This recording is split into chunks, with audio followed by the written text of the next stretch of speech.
Você está em mais um programa do Simples e Objetivo. E o meu convidado de hoje é o vereador Moisemar Marinho. Ele é natural lá do Bico do Papagaio, de Taguatins, policial civil, casado com a Lavínia e tem um filho chamado João Miguel. Reside há mais de 20 anos em Palmas e ele tem toda uma carreira já na área pública, já há algum tempo. Vereador, é uma honra tê-lo aqui nesse programa, né? Eu espero assim, que a gente possa dirimir, tirar as dúvidas realmente das pessoas que estão nos ouvindo, vão nos assistir e realmente eu quero que o senhor se apresente, fale, né? Como que o Moisemar veio para a política? Como que foi esse começo? Como que as coisas aconteceram? Porque você veio lá, né, do norte, do Tocantins, né?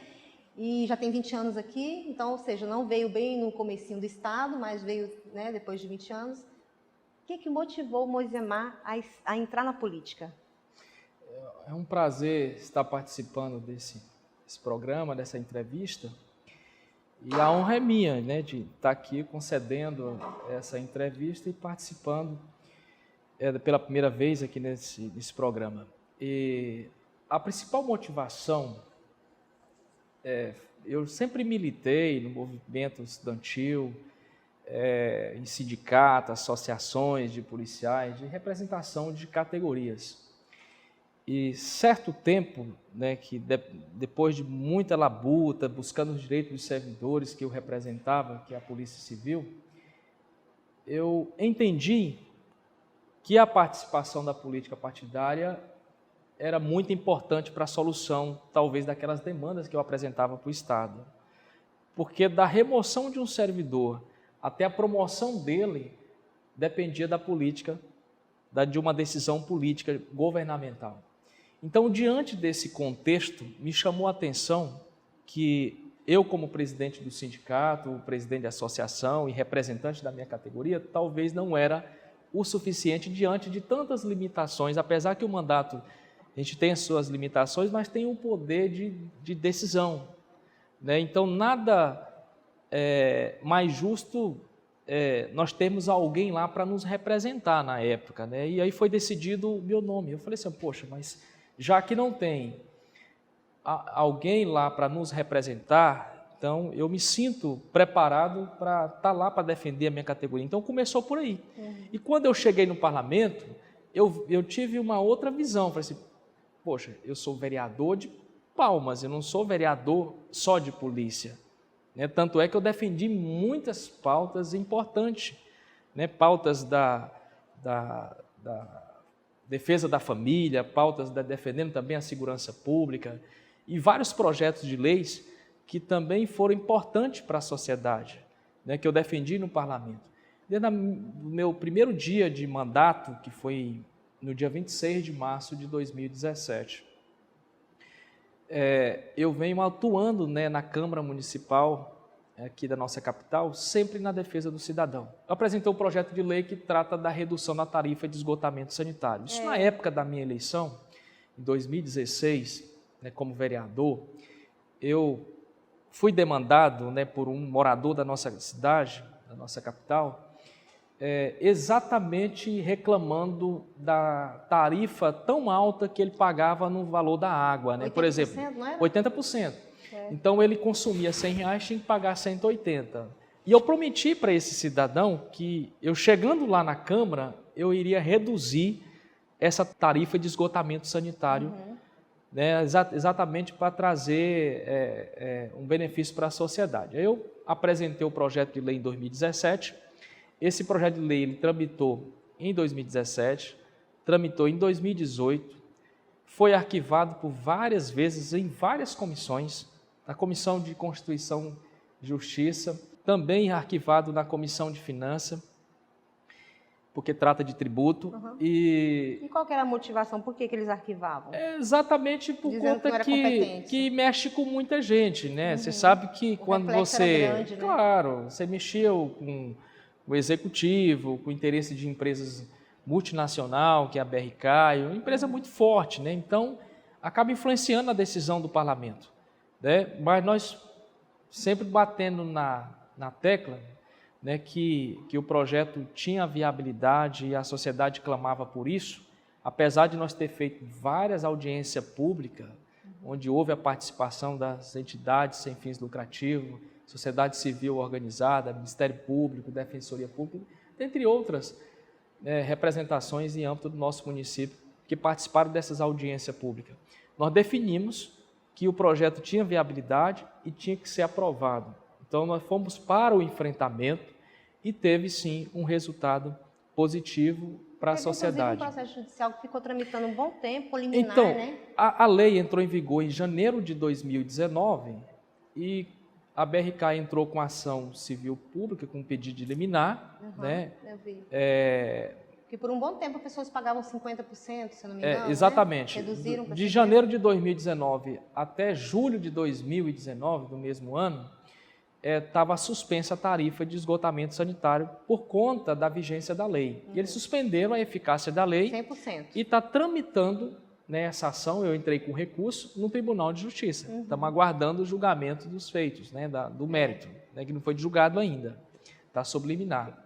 Mas, assim, isso foi uma das pautas que eu defendi na Câmara, dentre outras pautas. Por exemplo, eu fui presidente da Comissão de Segurança Pública. Nós debatemos isso muito, a questão do combate no uso das drogas dentro das escolas públicas do nosso município, que é uma bandeira que eu me identifico, né? Eu sou policial há 19 anos e a gente tem o conhecimento na área e sabe o que precisa ser feito para melhorar essa questão de combater o uso de drogas ilícitas dentro das escolas. Porque é onde começa, na verdade, é o berço, né, do tráfico e tudo, é dentro das escolas que acontece essa iniciação, né? Mas assim, quando o senhor entrou na política, no caso, a sua ideia é que de repente fosse trabalhar muitas pautas relacionadas ao seu ofício, né, de policial civil, ou não? Já foi realmente... Eu tinha uma visão assim, poxa, eu não me sinto representado por quem está lá, né? Esse é o primeiro ponto. Segundo, eu fui motivado pela minha categoria que eu representava, na época a Polícia Civil, que era o presidente do sindicato, e também membro do Conselho Superior de Polícia Civil no estado do Tocantins, a ter um representante lá. E a própria categoria, por meio de uma Assembleia Geral, me escolheram, né, para mim ser o candidato a vereador naquela época. Como se fosse a pessoa mesmo para representar a categoria, né? Então, foi por esses dois motivos, né, que essas duas razões foram que me motivaram a aceitar Mas teve alguém da sua família que já era político, parlamentar, alguém da sua família ou não? Olha, eu tenho um irmão que foi vereador por 4 mandatos, presidente da Câmara, né, de Taguatins, no interior. Né? Então, mas eu não tinha vontade nenhuma de participar, e tanto é que eu não era nem filiado em partido político. Tá? Eu já deixei até de votar em uma eleição, né, porque eu era radicalmente contra a questão da política partidária. E as coisas vão andando, e a gente vai amadurecendo e aprendendo. Né? Eu aprendi muito. Às vezes, quando você deixa de participar, outras pessoas participam por você. Então, quando eu percebi que deixar de votar não resolveria o problema do nosso país, e muito menos o problema da nossa cidade, eu comecei a participar. Né? Então, essa participação é exatamente eu imagino que é o caminho para a mudança do nosso país. Né? Então, eu penso que eu posso estar fazendo o melhor para a minha sociedade, e foi por isso que eu coloquei meu nome à disposição. Tá. Quando o senhor começou na trajetória política do senhor, assim, né, bem timidamente, como um diretor, um presidente de diretório estudantil. Qual foi foi na faculdade já? Foi. Eu ingressei no curso de Ciências Contábeis na Unitins, né? Então, naquela época eu já militava no movimento estudantil. Eu fui presidente do DCE. Eu não cheguei nem a terminar o curso, eu já comecei do zero o curso de Direito na UBRA, mas eu já militava no movimento estudantil ainda em 2003, 2004. Eu já era presidente de lá. Então, ali já tinha uma raiz ali parlamentar, Um né? vai ligando ao outro, né? Política. Eu já saí em 2003, aí passei num concurso da polícia, né? Concurso aqui do estado. E aí fui para a Universidade Federal do Brasil, formei em Direito. De lá já virei membro do Conselho Superior de Polícia Civil, que é uma eleição interna da polícia. Eu tinha 2 anos de polícia, já virei membro, né, que é uma eleição no estado inteiro. Quem vota são os policiais. E antes de eu terminar o segundo mandato, né, que eu fui eleito já com 90%, na primeira eleição eu fui eleito com 51% dos votos. Na segunda, eu fui reeleito com 95% dos votos dos policiais, né? Antes de eu terminar o segundo mandato, eu já fui eleito presidente do sindicato dos policiais, entendeu? Era uma disputa muito, né, equilibrada, porque eram as 4 chapas, e eu consegui vencer as eleições, a presidência do sindicato, né? Como parlamentar, o senhor começou, então, nas eleições de 2016, isso, né? Assim, o senhor disputou as eleições em 2016, ficou como suplente, né? De um outro vereador. Exatamente.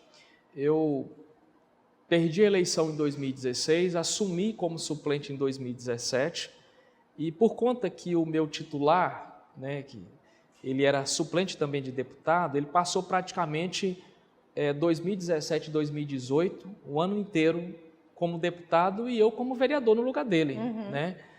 E aí ele foi candidato a deputado estadual, eu também fui candidato a deputado estadual em 2018, ele ganhou a eleição, ele teve êxito, eu perdi, mas assumi o mandato. Isso, logo foi em seguida, efetivado como, deixou de ser suplente. como vereador. Ah, que coisa boa. E aí, o senhor tentou a reeleição ainda no mesmo partido que o senhor estava como suplente? Como é que era? Exatamente. Eu fui eleito primeiro suplente com 1.491 votos em 2016, pelo PDT. Em 2019, eu tomei posse definitivamente no mandato, né, o que restava, o mandato tampão, os últimos 2 anos, também pelo PDT. Eu continuei no PDT, fui candidato à reeleição em 2020 pelo PDT e fui reeleito o 5º vereador mais votado aqui em Palmas, com 1.970 votos. Também pelo PDT, não saí do partido. E nas eleições, no caso, que em 2020, né, aqui foi 1.970 votos. Sim. Depois, quando abriu a janela partidária, hoje o senhor está em outro partido, né? É isso? Na verdade, não abriu janela partidária para vereador. É importante esclarecer isso. Sim, mas alguns migraram, né? Essa migração foi por conta da emenda constitucional de 2020, que ela trouxe de 2021, que ela trouxe essa possibilidade, né, com a anuência do partido, facultar o vereador sair do partido e migrar para outra migração partidária. Né? Então, o que aconteceu aí é que as janelas partidárias foram para os deputados que estão findando o partido, o mandato. Né? Aqueles que estão findando o mandato têm direito de migrar para outro partido nos últimos 6 meses. Né? Então, eu saí do partido, do PDT, e fui para o PSB. Primeiro, eu filiei no PROS, né? E o PROS, com aquela insegurança jurídica, eu acabei saindo do PROS por conta daquela... Foi uns 2 meses, né? Por conta daquela decisão judicial que destituiu a Nacional, né? O presidente nacional, toda a sua diretoria do partido. Aí eu tive que sair do PROS e filiei no PSB. A gente ouviu muitas críticas, né? De pessoas, às vezes, que não entendem. Fala que o PROS teve uma debandada grande de muita gente, que o pessoal abandonou o partido e tudo. Mas não foi necessariamente um abandono, né? Na verdade, o partido ficou sem uma liderança nacional e isso trouxe uma insegurança para vocês, né? Que estavam filiados lá. Quem tem a pretensão de disputar a eleição para deputado, ele quer ficar num ambiente onde ele está mais confortável. Né? Então, os candidatos que estavam filiados no PROS não se sentiu seguro. Eu, particularmente... Eu não sabia se o PROS ia ter uma federação, eu não sabia quem era o presidente, porque o presidente nacional que foi destituído, ele fez o acordo conosco, o outro não fez, de manter o partido só, né, sem fazer nenhum tipo de federação. Né? Entendi. E, além das pautas, assim, por exemplo, pesquisando, passando sobre a entrevista, eu vi que o senhor também é formado em Direito, né, como o senhor falou, pela Universidade Luterana do Brasil, né, a UBRA, e também já passou no exame da ordem. E o senhor já advogou algum tempo ou por causa da Polícia Civil, o senhor realmente não consegue, viu, advogar? Tem incompatibilidade, né? Quando eu passei no exame da ordem, eu já era policial. Já era né? policial. O cargo policial, ele né, pela lei 8.906, né, o Estatuto da Ordem, né, o artigo 27, né? fala das incompatibilidades. De quem exerce algum cargo ligado ao judiciário, no caso a Polícia Civil, é a Polícia Judiciária. Né? Então, aqui liga diretamente ao inquérito policial e já liga diretamente na ação penal. Então, é natural que, pela incompatibilidade, eu não poderia nem me inscrever no exame na ordem. Né? Eu não sou inscrito por conta disso, né? Mas já estou apto. Assim, quando houver uma aposentadoria e tal, eu posso fazer a inscrição no exame da ordem. Estou apto para isso. E quer advogar? Eu sempre tive uma vocação, Kelly, eu sempre sonhei de ser um advogado de tribunal do júri. A minha monografia estava sendo pautada nesse tema, tribunal do júri. De debates, eu sempre fui... Eu vi que o senhor fez também uma pós em penal e processo penal, Fiz, em eleitoral e processual eleitoral. Fiz 4 pós-graduação. O Tribunal do Júri me chama muita atenção, não sei se quando eu era estagiário, mas eu não fiz a pós nessa área. Eu já puxei mais para o lado de polícia, sabe? Eu trabalhei sobre as questões dos excessos da aplicação das prisões cautelares. Foi bem naquela época daquela reforma em 2014, né, que foi bem 2012, né, que foi bem próximo ali, já estava discutindo a reforma do Código de Processo Penal e do Código Penal, a maioridade penal. Foi bem naquela época ali, 2008, 2010, que eu apresentei minha monografia, que estava discutindo esse tema e eu acabei tirando o foco do Tribunal do Júri e falando sobre as prisões cautelares. E assim, o senhor policial civil e vereador, como que o senhor consegue organizar a sua agenda? Assim, você trabalha por plantões, o senhor falou que trabalha na central de flagrantes, né, lá? Como é que funciona isso? Não dá, às vezes, um choque de pautas, assim, de agendas e tudo, de escalas? É importante deixar claro para a sociedade que existe uma previsão constitucional me autorizando a acumular os 2 cargos, o cargo de vereador e o cargo de policial civil. Tem essa previsão legal e constitucional. Foi uma pergunta que eu fiz, né? Porque o militar não poderia, né? Exatamente. O militar ele não pode porque na lei, na própria Constituição, fala que ele é agregado. É uma espécie de aposentadoria, né? Recebe proporcional pelo tempo que ele já contribuiu. Ele passa num cargo. Eu me sinto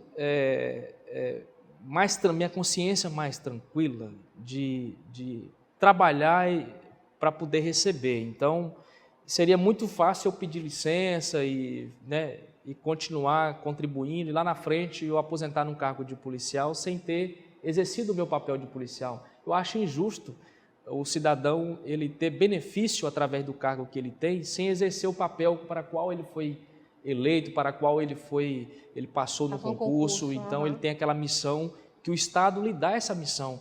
Mas não é por conta que o Estado lhe dá essa missão que você tem que aproveitar de todas as prerrogativas. Eu acho que nós temos que dar exemplo. E eu que penso de dar exemplo para a sociedade, dar exemplo para alguns que estão do meu lado, eu preciso dar esse exemplo, né? Eu preciso mostrar que eu sou um político diferente. É possível acumular, né? Isso eu poderia... Regime de plantão. Então, se eu trabalho num regime de plantão, as sessões ordinárias é terça, quarta, quinta, né? Eu trabalho 8 plantões, 24 por 72. Então, no dia que cai um plantão que coincide com os dias das sessões ordinárias, eu faço a permuta do plantão. Entendi. Aí, se cai numa terça-feira, eu posso permutar para trabalhar no domingo. Então, domingo eu vou lá e tiro o plantão. O Estado não tem prejuízo com isso e tem um servidor prestando o serviço, né, para a sociedade. Não está só recebendo, está trabalhando também. Retribuindo, né? Sim, claro. E o senhor está lotado na Central de Flagrantes hoje? Estou lotado na Central de Flagrante aqui em Palmas. Sim. Em Palmas. Quando a gente falou sobre essa questão das bandeiras que o senhor defende, que é segurança pública, família, pátria e liberdade, né? É isso aí. Então, tem vários principais projetos da sua autoria que eu estive pesquisando aqui, e assim, alguns relacionados especialmente não só à família, mas à mulher também, à proteção da mulher, né? Isso é uma bandeira muito bonita, né? Digamos, diga de passagem, de você defender, porque quanto à questão da dignidade, né? A dignidade menstrual. Achei interessante esse projeto do senhor, sobre diretrizes com ações de promoção da dignidade menstrual, de conscientização e informação sobre a menstruação e o fornecimento de absorventes higiênicos no município de Palmas. Estava tendo essa dificuldade de repente, ter nos banheiros públicos, lugares assim? O que foi a ideia desse projeto assim? Eu ministrei uma palestra em uma escola pública aqui em Palmas. Na época, eu fiquei muito sensível a uma situação de uma adolescente que ela não falou para mim, mas falou para uma colega, e essa informação chegou até mim, que ela estava menstruada e não tinha dinheiro para comprar um absorvente. E eu comecei a pesquisar, falei, vem cá, mas eu como vereador, talvez eu possa ajudá-la, né? Com projeto de leis, projeto de indicação para o executivo fazer. Eu vi uma certa dificuldade, né, do próprio Poder Executivo e da própria tramitação da lei por conta das barrações legais, né, da própria lei orgânica que não permite, talvez, a gente apresentar projeto dessa natureza, que gera despesa, né, que você sabe que nós estamos numa comissão, sou presidente da comissão para reformular essa lei orgânica, e essa discussão foi travada lá no Senado Federal, na escola do Senado Federal, que é onde foi construído o novo texto da lei orgânica exatamente para tratar desses assuntos, porque a nossa lei é muito arcaica, tem 33 anos de existência, né, mais de 30 anos, e com os mesmos artigos que foram criados lá em 1990.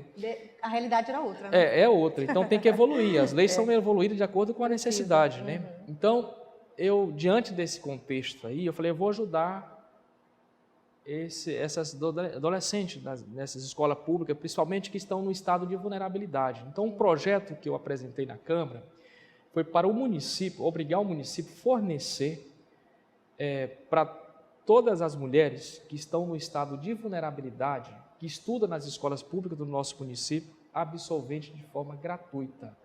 Esse projeto, eu trouxe essa ideia de outros países, né? E de outras capitais também do nosso país, né? Nós temos Belo Horizonte, várias outras capitais que já estão adotando isso, tá? Tanto que, depois que eu apresentei aqui, a Assembleia Legislativa também apresentou o mesmo projeto de lei. Um deputado federal apresentou no Congresso Nacional, essa lei tramitou, acho que já está até, o Bolsonaro está até fornecendo isso nas escolas públicas, né, do nosso país, absolvente. Então, teve muitos que me abordaram, mas absolvente é um escândalo e tal. Gente, mas é uma necessidade básica da mulher. O SUS fornece ou não fornece preservativo? Exatamente. Não, mas fornece preservativo, não pode fornecer absolvente? É higiênico, é necessidade básica. Higiene, é essencial. É prevenção. Prevenção. Qual que é a diferença? Então, assim, qual que é a importância, o grau de importância de um para o outro? Todos são importantes. Né? Todos são importantes. Prevenção e higiene. Né? E os hospitais fornecem luva, né? Que é higiene e tal, o álcool que está ali para proteger e tudo. Não pode, e o absorvente. Né? Então, assim, são várias situações que foram levadas em questionamento. Aí eu recebi uma comissão de professores falando da dificuldade que tem mulher que usa até pano e tudo para poder substituir absorvente, porque não tem condição.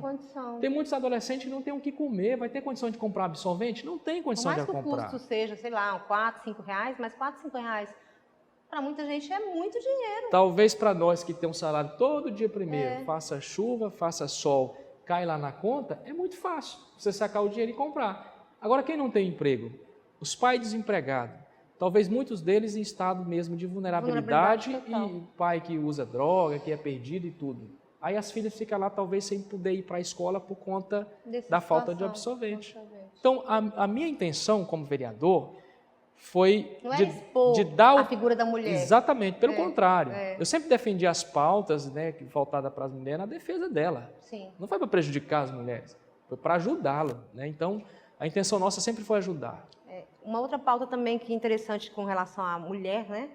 Eu falo assim, puxando um pouco, né, a sardinha para o meu lado, mas assim, contra a questão da vacinação na época do Covid, para beneficiar a prioridade de tramitação para gestantes, lactantes, né, e puerperas, mulheres que tinham acabado de ter filho.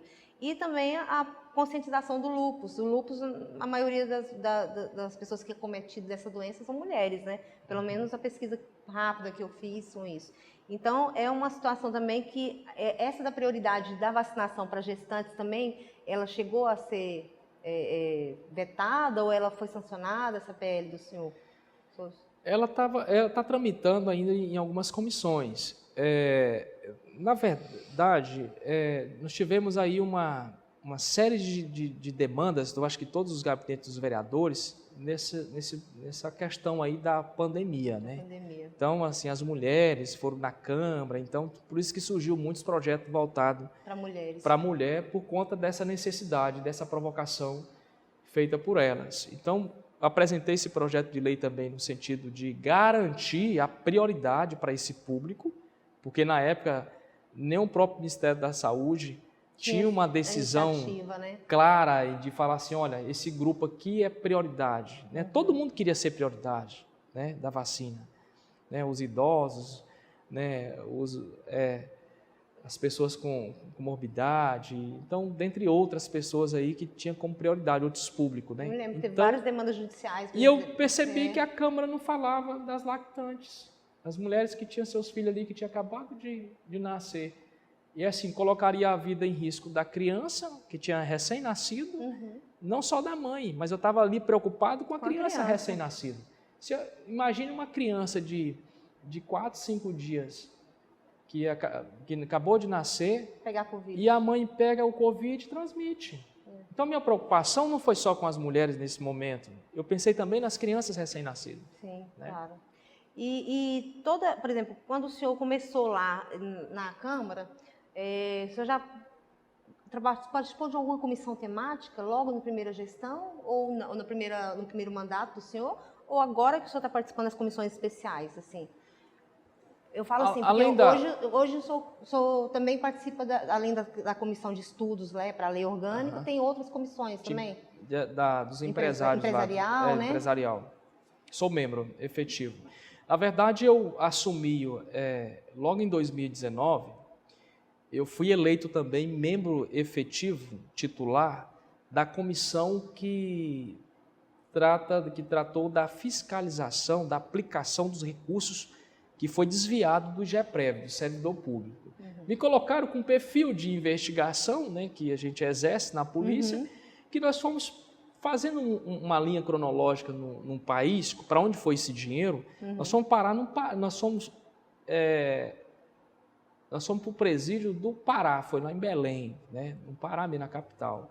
Né, lá ouvimos uns 2, 3 presos que estavam envolvidos, né, com essa questão, fizemos um relatório de 177 páginas, né, esse relatório final, foi encaminhado o resultado desse trabalho nosso para o Ministério Público Federal, para a Polícia Federal, para o Ministério Público do Estado, para o Judiciário, Poder Judiciário, Tribunal de Justiça, para a Polícia Civil, porque tinha verba federal e verba estadual, entendeu? Envolvido nessa questão desse escândalo lá, dessa acusação, né?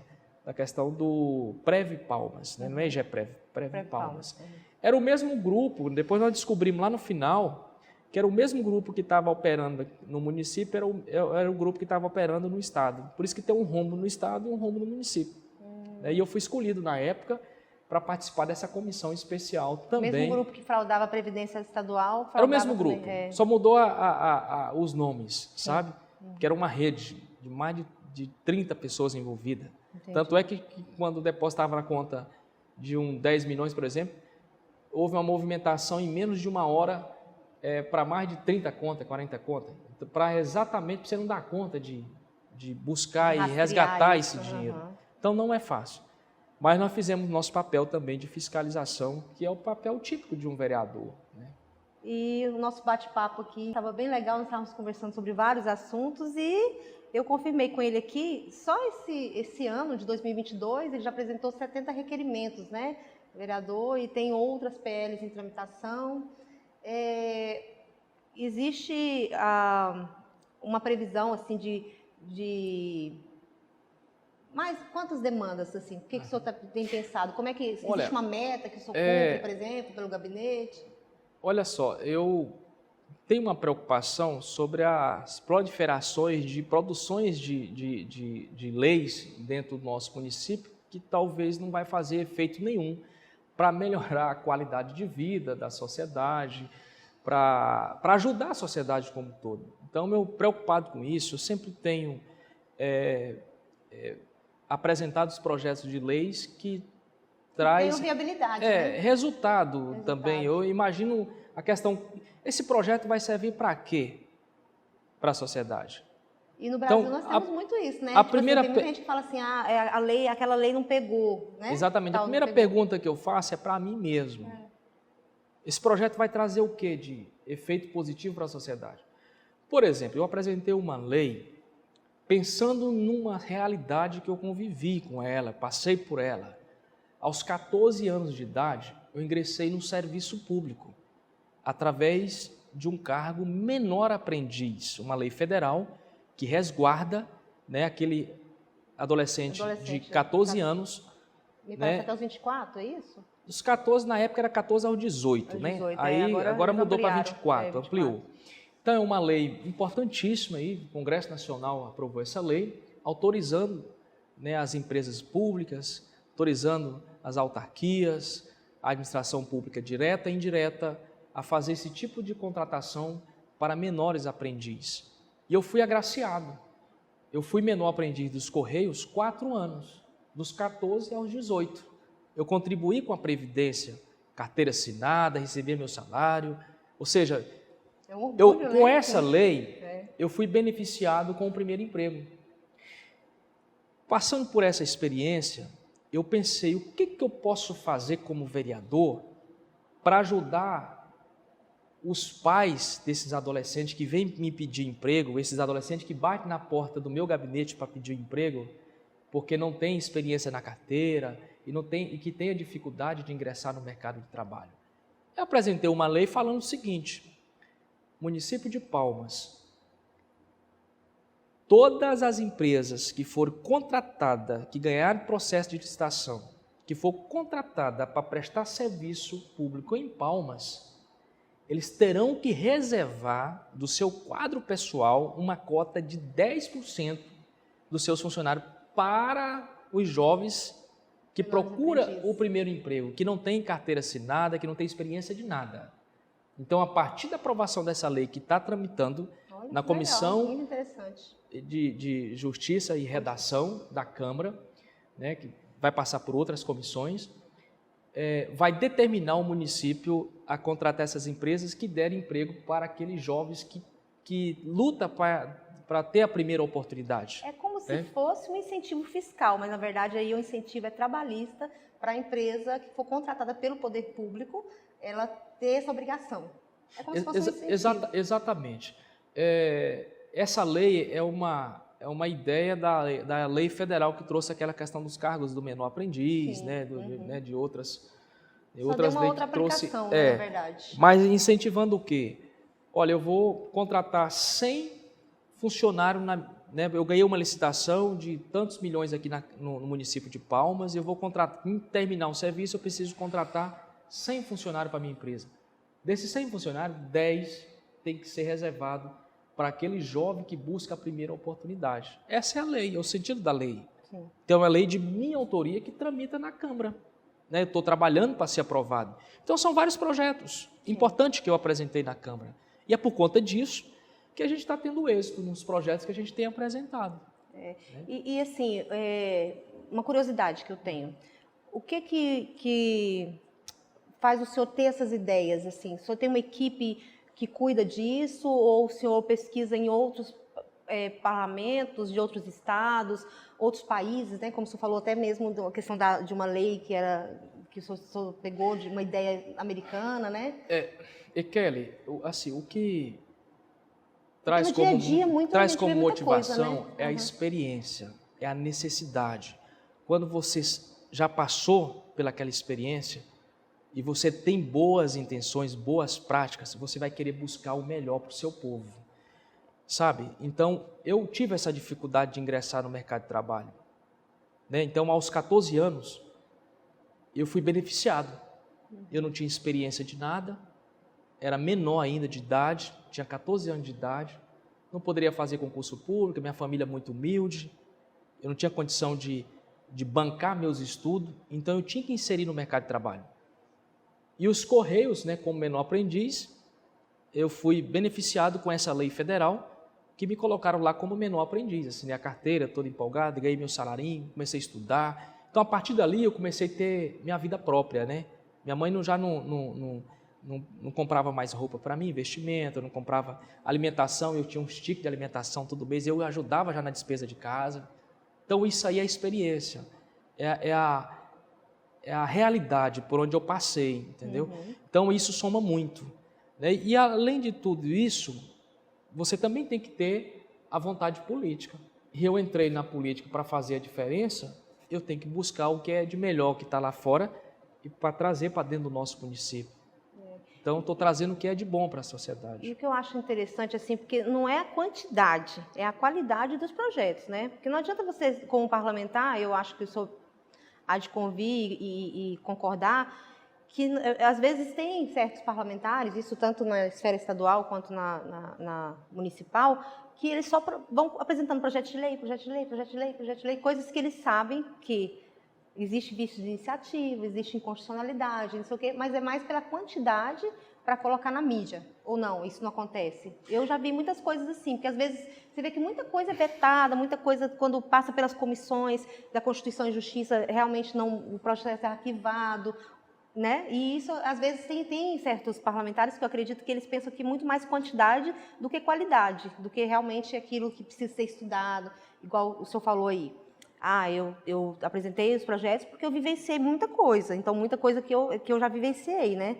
Mas não simplesmente jogar palavras ao vento. É só quem passa pela essa dificuldade da vida, que não teve oportunidade, que teve que estudar para poder ter seu próprio, né, sustento. E não vou dizer que eu passei fome, mas assim, necessidade eu passei. Então eu não sou filho de papai, sou filho de deputado, sou filho de senador, não sou filho de nenhum político, sou filho de um batalhador. Eu perdi meu pai, eu tinha 2 anos de idade. Minha mãe tinha 6 crianças para criar, né?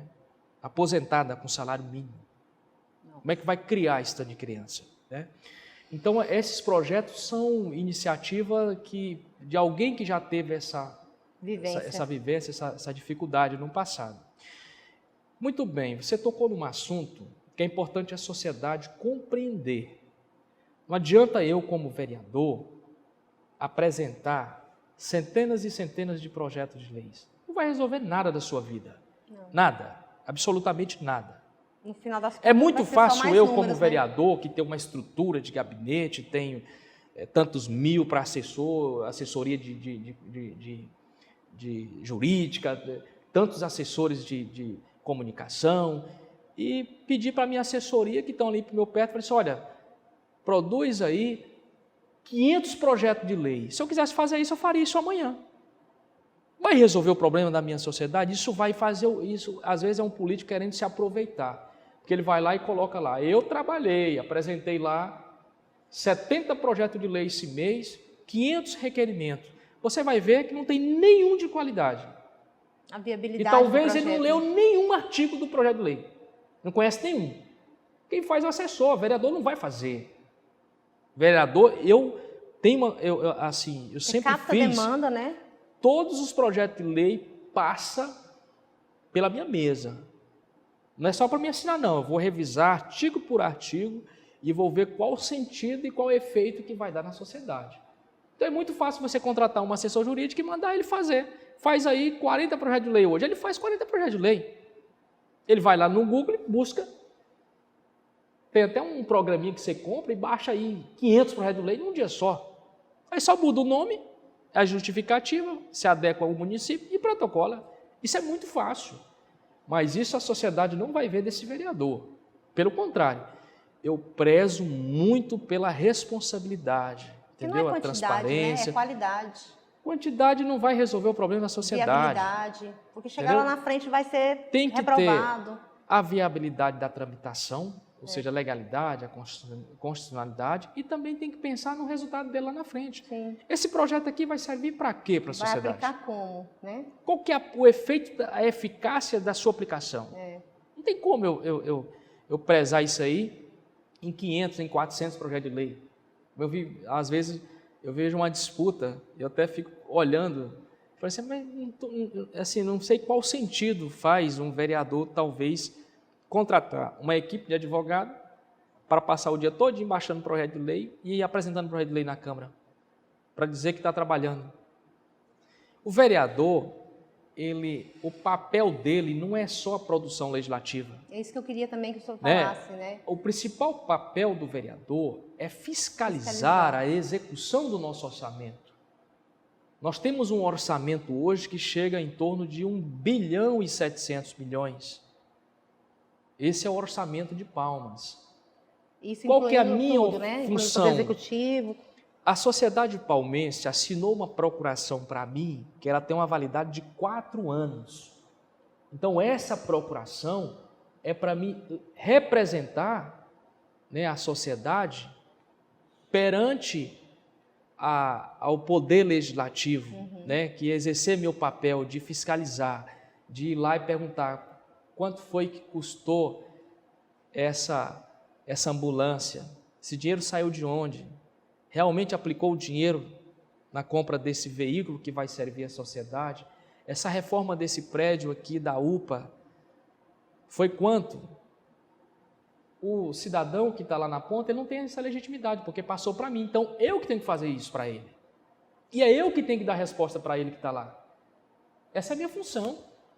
Não é baixar projeto de lei em Google e um programazinho lá e contratar advogado para protocolar em Câmara, não. Minha função é mais importante eu fiscalizar e colocar nos trilhos a execução do nosso orçamento, que vai sobrar dinheiro para onde? Para a saúde, para a segurança pública, para a educação. É muito ruim você receber, eu fico muito triste, quando você recebe um pai e uma mãe no seu gabinete, falando, olha, nós conseguimos um emprego, só que para nós trabalhar, nós precisamos de uma creche para o meu filho, mas não tem vaga. Por que não tem vaga? Porque talvez o dinheiro não foi muito bem aplicado, porque se tivesse sido muito bem aplicado, naturalmente nós vamos construir creches, né, suficientes, né, que são 100 meios, para atender a demanda da sociedade. Ou, às vezes, quem está ocupando a vaga não precisa da vaga, né? Aí você recebe no seu gabinete também, o vereador é o para-choque, né, da sociedade, tudo barra no vereador. Primeiro é o vereador, depois do vereador, o prefeito, depois do prefeito, o deputado, e aí vai. Primeiro ele vai procurar o vereador. As pessoas se sentem muito mais próximas, né? Claro, porque o vereador está no bairro, o vereador está nas ruas, o vereador tem contato, então, realmente o vereador é demandado diariamente. Né? Meu telefone não para de tocar, está no silencioso, mas eu estou vendo aqui umas 30 ligações. E não é para outra motivação, não. Todas as ligações são demandas apresentadas.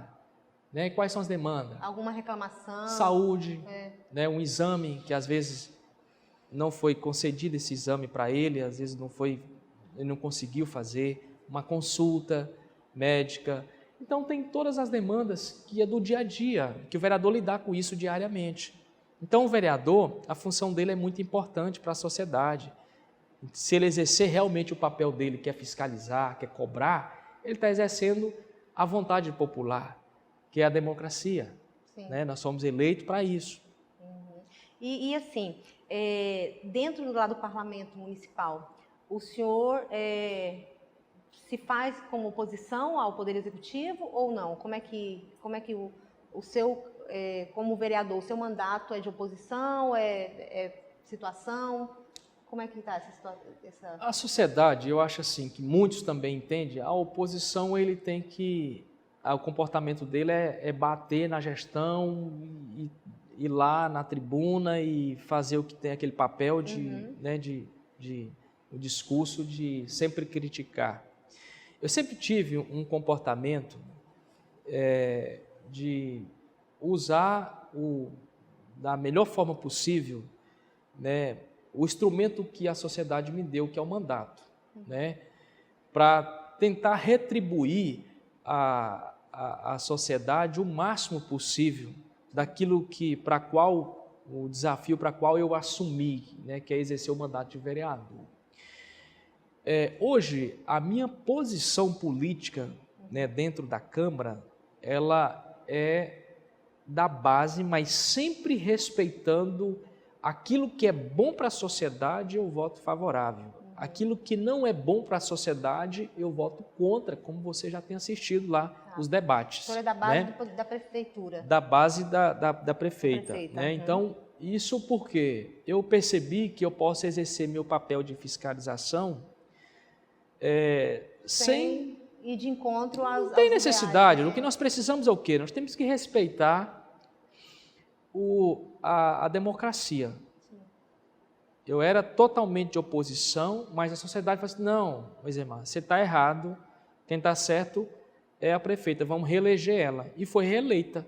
Eu tenho que entender a resposta das urnas. Então, se a urna falou que tem que ser ela, então eu vou ter que... O mandato dela termina no dia 31 de dezembro de 2024. Quem deu esse mandato para quem está dirigindo a cidade não foi eu, porque eu não votei nela. Foi a população. Né? Eu era do outro grupo, de outro partido, que votei em outro candidato, isso é fato.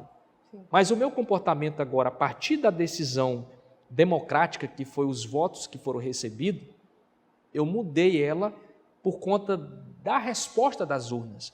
Agora, isso não impede, pelo contrário, do meu poder de fiscalização, de cobrar, de buscar... o cumprimento daquilo que...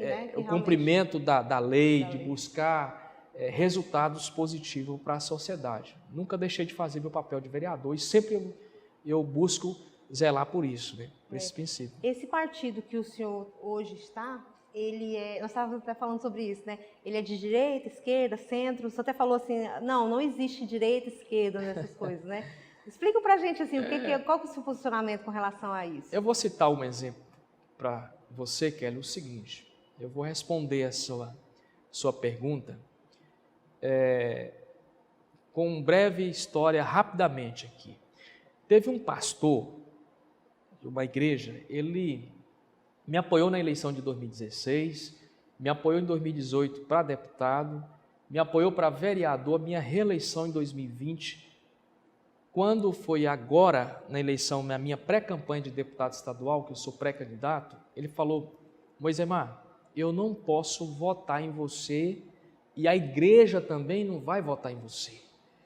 Eu falei, mas por quê, pastor? Porque o senhor filiou no PSB e o PSB, o Alckmin, que era do PSDB, filiou no PSB para ser vice do Lula. Então eu não posso votar em você porque ele vai ser vice do Lula. Eu estou filiado no PSB. Eu pedi para ele sentar, ele foi até no meu gabinete, eu falei, olha, pastor, deixa eu contar aqui um fato para o senhor. Qual que seria o partido ideal para me filiar? Para a igreja e para mim como pastor te apoiar, eu preciso que você filie no PL. Que é o partido do Bolsonaro. Partido do Bolsonaro, PL, Partido Liberal. Eu peguei e lembrei ele o seguinte, pastor, o senhor sabia que o PL foi vice do PT 8 anos? Você foi vice do Lula? Você sabia que o José de Alencar, Costa Neto, José de Alencar, que foi vice-presidente da República, era filiado no PL? Não. Vamos baixar aqui no Google. Ele olhou, realmente é filiado no PL. Foi vice de quem? Do PT, do Lula. O senhor sabia que o presidente nacional do PL estava preso e foi preso por crime de corrupção do Mensalão? Valdemar Costa Neto, ex-deputado federal? Não, pois está aqui, foi preso. É porque as pessoas falam sem conhecimento de causa, né, também. O senhor sabia que o Alckmin era lá da direita? E aí veio para cá para o PSB, agora é da esquerda? Então eu quero dizer para o senhor o seguinte, o partido, né, principalmente no que se trata vereador e deputado estadual, que não vota em bloco de minoria, de bloco da esquerda, bloco da direita, isso é mais para a Câmara Federal, E eu, assim, mostrei para ele a importância dele votar no candidato. E ele percebeu que a minha ideia sempre foi trazer o que é de melhor para a sociedade, principalmente na defesa da família, que é a bandeira que ele defende. E ele ficou convencido, a igreja hoje me apoia, o pastor me apoia, e realmente ele entendeu que essa questão de ideologia, ela é muito relativa, ideologia partidária, é muito relativo com relação à questão da sigla partidária. Eu até falei para ele que tem 3 partidos que talvez eu não filiaria, talvez não filio, é o PSOL, o PT e o PCdoB. Porque eles são Por conta do segmento que eu represento, que é a polícia, segurança pública e as igrejas, que eu tenho muitas igrejas evangélicas, que é a defesa da família. Então ele ficou convencido e percebeu que o PSB, o PROS, o PDT e outros partidos que é do centro, ele não é da esquerda, Parece, não, é lá do extrema esquerda, não é, o partido da... Tanto é que o PSB hoje não apoia a candidatura do PT, aqui no Tocantins, apoia o PSC, que é um partido da direita, que é o Damásio. Isso já foi anunciado nas páginas dos jornais. Então, aí dá para entender que a linhagem nossa aqui não é para ir para o extremo da esquerda. Não existe uma uniformidade. Então, a decisão foi porque nós encontramos um melhor partido para se eleger. Hoje nós estamos num partido que não tem nenhum candidato de mandato. Todos os candidatos que estão no PSB são vereadores. Então eu disputo como vereador. Em pé de igualdade. Com vereador. Em pé de igualdade. Então é vereador de Palmas, de Grupi, de várias cidades do estado. Entendi. E aí, aproveitando que o senhor está falando sobre isso, então o senhor é pré-candidato a deputado estadual? Sou pré-candidato a deputado estadual pelo PSB. E quais são as perspectivas assim, para as eleições? Como é que está isso? Olha, eu quero levar aquilo que eu defendo de bom aqui na Câmara de Palmas para o Estado. Eu vejo que o povo pede a renovação para melhorar o quadro dos legisladores do Estado, e eu me enquadro nesse perfil. E eu tenho certeza que a nossa perspectiva, nós temos 100% que nós temos condições de ganhar a eleição. Por que nós podemos ganhar a eleição? Primeiro, porque nós não disputamos com ninguém de mandato. Segundo, quem disputa comigo é só vereador. Vereador, tudo equilibrado. São vereadores de Palmas, Grupi e do resto do estado. São 25 candidatos. O partido tem a possibilidade de fazer 2 deputados. E vai com poucos votos, 6, 7 mil votos, se elege no nosso partido. Então foi uma escolha acertada, porque primeiro o partido não vai deixar, não vai me proibir de defender daquilo que eu acredito, que é a família, que é a segurança pública, as bandeiras que eu sempre defendi. Pelo contrário, isso faz reforçar. Já teve congresso do partido e tudo defende essa bandeira que eu defendo.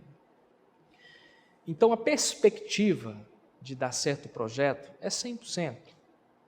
Não é menos, não é 99%, é 100% de certeza que nós ganharemos a eleição para deputado. Olha que legal. Muito bom saber disso e eu espero entrevistá-lo depois quando o senhor já ganhar as eleições, Vai ser, já estiver lá com certeza. Na Assembleia. E, bom, para a gente finalizar esse programa, eu queria que o senhor deixasse um recado assim, para a população, porque a gente viu que mudou muito o perfil do eleitor nos últimos anos. O eleitor está mais interessado em saber como funciona a política, e ele quer saber os bastidores, ele quer saber o que está acontecendo ali no gabinete, ele não vai mais assim sem muito conhecimento, mudou o perfil, Hoje ele também não vota mais apenas no partido de forma cega, como se tivesse Hoje ele vota no candidato, e isso é interessante para, diante daquilo que a gente conversou aqui.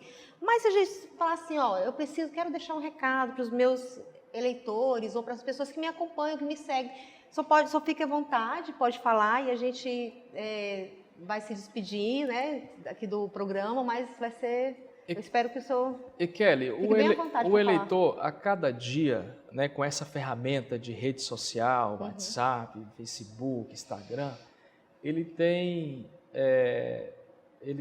passou a ser um eleitor mais exigente dos seus candidatos. Eu não tenho dúvida com relação a isso. Né? Você é mais demandado pelas redes sociais com mais facilidade do que 3, 5 anos atrás, Sim. certo? E, talvez o Instagram muito fraco, o WhatsApp também. Hoje não. Essas ferramentas estão muito fortes no meio político. Então, você é muito demandado, entendeu? E vigiado, fiscalizado. Então, hoje, o eleitor, ele abriu a mente. Está mais consciente, Então, né, talvez. Então, não é fácil o político fazer uma campanha sem proposta, sem assunto, sem conteúdo, né? Sem conteúdo. Né? Então, a pessoa tem que estar preparada para isso. Né? O eleitor está exigindo esse perfil. E eu me enquadro, eu quero deixar aqui as minhas considerações finais, agradecer, Kelly, pelo convite de estar participando desse excelente programa, honra, várias aqui, indagações. Isso é importante mostrar para a sociedade, às vezes, quem está dentro dos poderes, né? Poder legislativo, poder executivo, que são os poderes preenchido pelo espaço preenchido pelo voto popular. Né? Só um adendo aqui antes de o senhor falar, mas assim, é interessante tudo isso que o senhor falou aqui no programa, mas a política do senhor não é uma política de ataque, né? Não é uma política que simplesmente vem aqui para atacar, para falar mal do candidato C, A, B, C, né, e tal. E isso é realmente a população, ela vê, o eleitor ele vê. Porque ele fala assim, não, olha, o meu vereador ele está ali, mas ele está para defender os meus interesses, porque eu votei nele, e ele não tem uma política de ataque. E eu acho que isso é importante também a gente frisar, né? Para finalizar, assim. A sociedade, ela tem que entender o seguinte, nós temos muitos que às vezes vai lá, grava um vídeo, xinga todo mundo, porque na verdade é o seguinte, muitos às vezes que tem uma mente fechada, que às vezes não enxerga o futuro do nosso país, acredita naqueles que querem ocupar os espaços públicos, democráticos, que às vezes não ganham eleição com voto, aí eles imaginam o seguinte, não, o que virou de forma corriqueira, assim, do dia a dia, uma prática popular, hoje todo mundo faz, praticamente, falar mal de político. Porque todo mundo não acredita mais no político.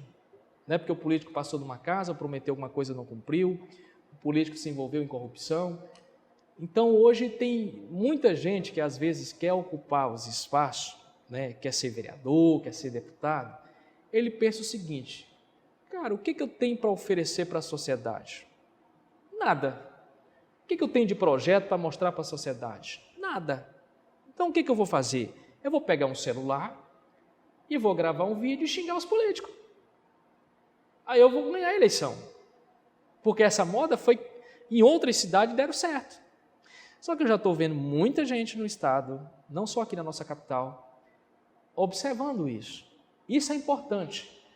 O eleitor ter a consciência, na hora de votar na pessoa certa. Até porque o poder legislativo, né, o poder legislativo, como eu falei no passado, é um dos poderes mais importantes. Né? Tudo passa pelo poder legislativo. Ele que muito forte. Outorga, né, a autorização. É muito forte.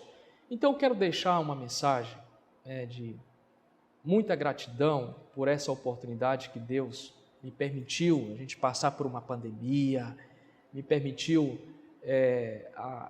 a minha reeleição. Tudo isso depende de Deus. Né? A gente sabe que a gente tem que colocar Deus em primeiro lugar. Né? E dizer que é importante esse debate, essa conversa, para mostrar também o lado, né, que o vereador que está lá representando vocês, né, o lado, o que ele está fazendo lá. Isso é importante, a sociedade precisa acompanhar. Então eu peço, né, aqueles seguidores e aquele que está assistindo a nossa entrevista, que acompanhe o meu mandato pelas redes sociais, que acompanha o nosso mandato, né, pela YouTube da Câmara, né, que faça uma visita no nosso gabinete, a gente está sempre à disposição, de portas abertas, né, para escutar, para receber reclamações, para receber as demandas da população. Essa é a minha função como vereador, não só de legislar, de fiscalizar o executivo. Também tem o outro lado, né, de ouvir a sociedade, até para a gente, quando for tomar uma decisão, tomar a decisão certa. É por esses caminhos que eu tento trilhar na minha condição de vereador aqui na nossa capital. E para deputado estadual daqui a um tempo, né? Então, eu coloquei o meu nome à disposição nessa pré-campanha, né, de deputado estadual. Eu já estou até percorrendo o estado, né, e acredito que o projeto tem tudo para dar certo, diante dessas condições partidárias, diante do momento que nós estamos vivendo e diante do trabalho de representação durante esses 2 anos, 4 anos de mandato, né, esses 2 mandatos que a gente está exercendo aqui na nossa capital, dos projetos que nós temos defendido, as pautas e as bandeiras que a gente tem defendido no parlamento. E isso me dá a condição e me dá a propriedade de dizer assim, olha, eu estou preparado. Estou preparado para ser o seu deputado estadual. Ah, que bom. Olha, mais uma vez, né? Agradeço muito a sua presença. Assim, sei que foi bem difícil para a sua agenda, bem apertada, bem corrida, mas eu espero que realmente tenha sido bem produtivo, que as pessoas realmente tenham entendido, né, o papel de um vereador, porque às vezes não fica muito claro, às vezes alguma pergunta que a gente faz e a pessoa, né, não entende, por exemplo, sobre essa questão de direita e esquerda que nós conversamos aqui, sobre a questão de como funciona a questão, né, de quantidade de projetos. Então, assim, foi uma entrevista muito rica, eu lhe agradeço e eu espero que volte outras vezes. É isso aí, pessoal. Estamos aqui finalizando mais um dia de programa do Simples e Objetivo e eu espero vocês nos próximos programas. Até mais.